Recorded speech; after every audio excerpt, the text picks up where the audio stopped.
Boa noite, gente. Meu nome é Eliseu. Eu sou dirigente da tenda de caridade Caboclo Pedra Branca, uma terreira que fica aqui na cidade do Rio Grande, no bairro Coab 2. O tema do vídeo de hoje é Preceitos na Umbanda.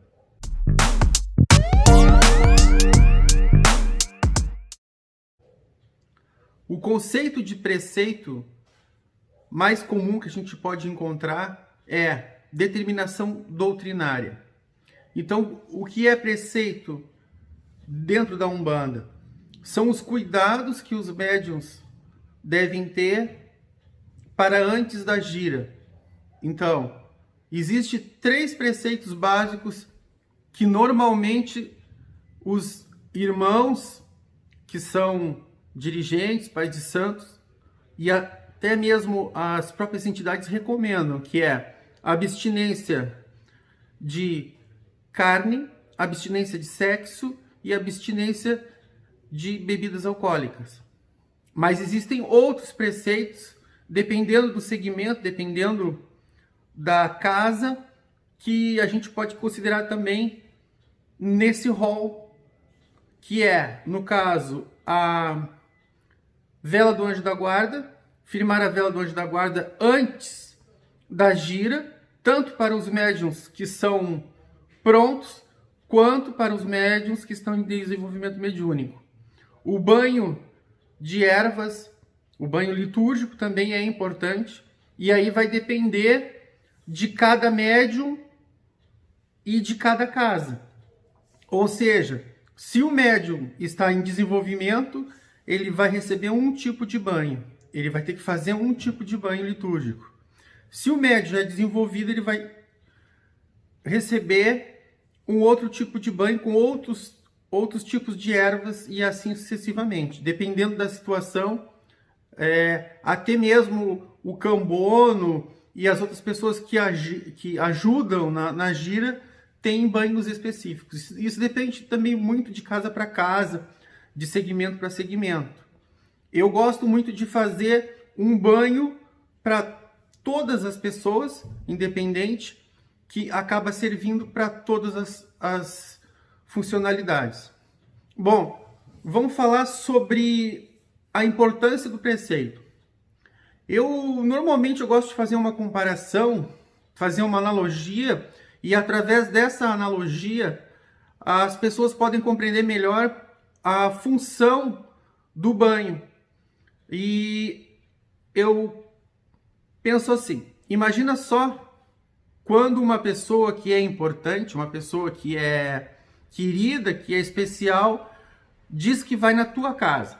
Tu recebe lá uma mensagem ou um telefonema e um amigo, uma pessoa muito querida, diz que vai te visitar. Bom, normalmente, as pessoas se preparam. Então, dão uma arrumada na casa, se preparam de repente uma comida, um petisco, uma bebida para receber aquele amigo, e a pessoa também se arruma, tem toda uma preparação. Então, o preceito é a mesma coisa. Para a gente entender o preceito, a gente tem que tentar entender essa analogia. E no caso, o amigo especial é o guia espiritual que a gente vai receber. Então, aquele guia, aquele caboclo, aquele preto velho, aquele herê, aquele guardião, aquela guardiã, no caso, são amigos especiais que a gente vai receber. Então, o certo seria que a gente se preparasse para receber esses amigos da melhor forma possível.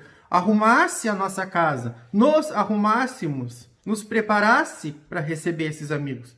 Porque para nós da Umbanda, os guias espirituais, os nossos guias espirituais em particular, são os nossos amigos especiais. Então, é esse o tipo de ideia que a pessoa tem que ter. Bom, a segunda analogia que eu faço é a seguinte, não é nenhuma analogia, é a gente pensar na questão fluídica e espiritual.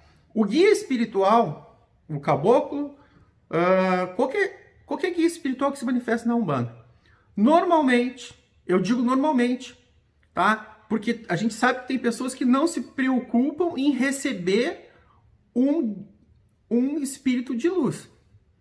Tem pessoas que não estão preocupadas se aquele guia é um espírito de luz ou é um obsessor, né? Parece mentira, mas tem pessoas que não se preocupam com isso. Então, no momento que o médium, tá? Aquele médium em desenvolvimento, ou o médium que já é desenvolvido, ele tem esse objetivo, ou seja, de receber um espírito de luz, ele automaticamente já sabe que aquele espírito, por ser um espírito mais evoluído, tá? Esse espírito está num patamar mais alto do que nós. Se fôssemos comparar a nossa vibração espiritual, que tem a ver com a afinidade moral e fluídica de cada um de nós, então, a nossa vibração, ela tem uma determinada diapasão, tá? E, normalmente, como eu falei, se as pessoas estão preocupadas em receber um guia espiritual, um guia de luz, o guia espiritual, ele está, né, deve estar numa evolução, numa vibração mais alta do que a nossa. Bom, até aí tudo bem. Eu acho que a maioria das pessoas entende isso. Que o guia espiritual, ele deve ser um espírito superior, deve ter uma vibração superior à nossa. Então, eles estando no nível superior, o que acontece? Bom, o que eu aprendi? Que o guia, ele já está livre de várias, como vou dizer a palavra, tentações, né? Várias materialidades que nós ainda não estamos, nós encarnados não estamos, que temos ainda uma luz razoável, um entendimento razoável. Então, o guia, mesmo que ele venha a reencarnar, tá? O guia espiritual de luz, vamos deixar bem claro, tá? Aquele guia espiritual evoluído, ele está numa diapasão, tá? Num nível espiritual mais alto do que o nosso. E muitas vezes, esse guia, tá? Esse guia sendo um espírito de luz, um espírito que está mais evoluído que nós, ele tem dificuldade de se conectar com o nosso pensamento. A comunicação espiritual, ela se dá através dessa interação de pensamento.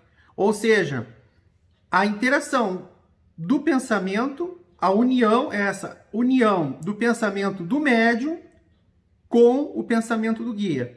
Ou seja, o guia vai fazer com que o seu pensamento, tá, seja captado pelo médium. Tá? De grosso modo, para não entrar em detalhes técnicos sobre mediunidade, sobre técnicas, livro dos espíritos, tudo aquelas palavras, termos que tem ali no kardecismo, que eu gosto muito, que eu acho que são bastante esclarecedores. Então, vamos falar assim a grosso modo. Então, o ato da comunicação mediúnica é o quê? É o pensamento, tá? O pensamento do espírito, ele penetra no nosso pensamento, tá? E a pessoa começa a dar comunicação. Seja indireta, seja uma mediunidade consciente, inconsciente, semiconsciente, seja lá como for. Isso são assuntos para outros vídeos, mas basicamente é isso. A gente sabe que é isso. No momento que o guia se conecta com o médium, o que acontece? Os pensamentos do guia ficam no mental, no psiquismo do médium, tá? No mental do médium. E aí, a partir dali, ocorre a comunicação. É necessário que o guia espiritual baixe sua vibração para poder se comunicar, se conectar melhor com o médium. E automaticamente, o médium também tem que fazer a parte dele. Ou seja, o médium está num patamar, numa diapasão mais baixa, cabe ao médium ter cuidados para elevar a sua vibração. De um lado, ou seja, de cima para baixo, o guia espiritual baixa a sua vibração para poder completar essa conexão, e de baixo para cima o médium eleva a sua vibração para poder complementar, para poder completar essa conexão. Então é basicamente isso. E como se dá essa elevação de vibração? Através dos preceitos. Estamos tentando elevar essa vibração para concretizar essa conexão entre o guia espiritual e nós médiuns. Basicamente é isso. Algumas pessoas perguntam, no caso do preceito de não ter relação sexual, por que não ter relação sexual? Bom, isso a maioria das pessoas sabe que durante a relação sexual existe uma troca de fluidos. Essas trocas de fluidos, elas também afetam o duplo etérico do médium. Então, o médium não vai ficar com a sua energia pura, porque trocou o fluido, né? Os pensamentos, os desejos, o próprio desejo sexual. Então, ele não vai ficar com a sua energia pura. Então, isso vai afetar a energia do seu duplo etérico. Outra coisa que as pessoas perguntam muito na internet mesmo, para mim diretamente, é sobre a questão da masturbação. As pessoas falam assim, bom, então eu posso me masturbar, porque a masturbação não tem uma outra pessoa, tá? Pelo menos uma outra pessoa física, mas tem uma intenção mental na masturbação. Eu não recomendo. Eu acho que a gente tem que fazer esse esforço, tá? De fazer uma abstinência sexual, não se masturbar, mesmo que a gente saiba que masturbação não tem uma troca, né, de fluidos, mas tem uma energia espiritual, um pensamento, um desejo que está manifestado ali. E isso daria um outro vídeo, tá? Então eu recomendo que tanto a abstinência sexual quanto a masturbação, né, a abstinência da masturbação e da relação sexual sejam seguidas. Então, tudo que a gente puder fazer para facilitar essa conexão com o nosso guia espiritual, eu acho que a gente deve fazer. Tá? Se a pessoa não consegue fazer, eu já digo assim, né? Tem pessoas que não conseguem fazer inicialmente 24 horas de preceito. Tudo bem, façam 12 horas. Tá? O mínimo do mínimo 12 horas. É o que eu recomendo. Depois, com o tempo, a pessoa vai se acostumando, vai se doutrinando e ela vai conseguir fazer 24 horas. Eu acho que mais de 24 horas não é necessário. E existe, claro, casos que são necessários fazermos trabalhos espirituais, né, que as 24 horas vão ser poucas, mas aí é outro caso. No caso, é outro vídeo. Tá, gente? Então, assim, eu sou a favor, sim. Eu acho importante os preceitos, pelo menos esses 3 preceitos, tá? E também sou a favor da vela para o anjo da guarda e sou a favor do banho de ervas. Bom, gente, vamos terminar por aqui, o vídeo já está bem longo.